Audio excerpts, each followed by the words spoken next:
आप सभी का स्वागत है आपका यूट्यूब चैनल भूषण स्टडी में। तो इस वीडियो में हम आप सभी को ज्योग्राफी का एक छोटा सा टॉपिक खादर और बागर में अंतर बताएंगे, जो बोर्ड परीक्षा के दृष्टिकोण से काफ़ी महत्वपूर्ण है, जो बोर्ड के एग्जाम में 2 अंक या 5 अंक का पूछा जाता है। तो यहाँ पर देखिए क्वेश्चन है कि खादर और बागर में अंतर लिखें, यानी कि खादर और बागर में अंतर लिखना है।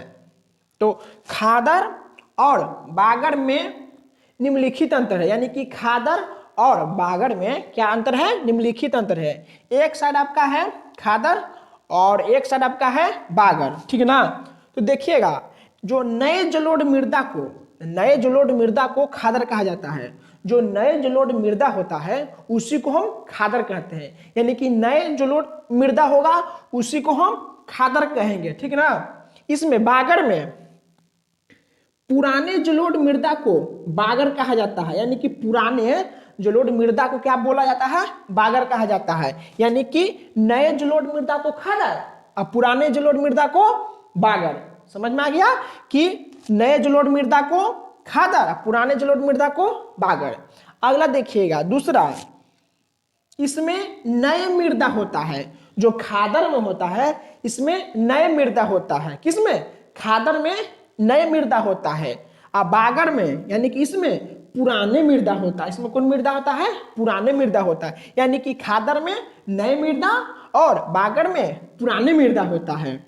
आगे तीसरा देखिएगा, इसमें कण का आकार छोटे छोटे होता है, यानी कि खादर में जो मिट्टी का कण है उसका आकार छोटे छोटे होगा। क्या होगा? छोटे छोटे होगा। और इसमें यानी कि बागर में कण के आकार बड़ा होता है, यानी कि बड़ा बड़ा होता है। तो कण के आकार छोटा किसमें? खादर में कण के आकार छोटा छोटा और बागर में कण के आकार बड़ा बड़ा होगा, ठीक है ना। इसमें देखिएगा, यानी कि खादर में यह मृदा काफी उपजाऊ होता है। उपजाऊ कहने के मतलब इसमें फसल ज्यादा मात्रा में होगा, ज्यादा उपज होगा। किसमें? खादर में, ठीक है। इसमें मृदा का उपजाऊ अधिक होगा। आगे देखिएगा, यानी कि बागर में इसमें यानी कि यह मृदा कम उपजाऊ होता है, कम उपजाऊ होता है, यानी कि इसमें उपज क्षमता क्या होता है? कम होता है। किसमें?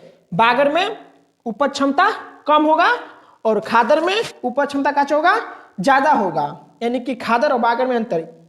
इसको एक बार शॉर्ट में देखिएगा कि खादर और बागर में अंतर लिखें। तो खादर और बागर में निम्नलिखित अंतर है। एक साइड आपका खादर है और एक साइड आपका बागर है, ठीक है। नए जलोढ़ मृदा को खादर और पुराने जलोढ़ मृदा को बागर है। इसमें नई मृदा होता है, इसमें पुराने मृदा होता है। देखिए, इसमें पुराने मृदा होता है। इसमें कण के आकार छोटे छोटे, यानी कि मृदा के कण के आकार छोटे छोटे, इसमें मृदा के कण के आकार बड़े बड़े, ठीक ना। यह काफी उपजाऊ, यानी कि इसमें अधिक उपजाऊ होगा और यह कम उपजाऊ होगा। इसको आप एक बार स्क्रीनशॉट लीजिए। तो हमारे YouTube चैनल भूषण स्टडी को सब्सक्राइब करें, लाइक करें। आप सभी को धन्यवाद।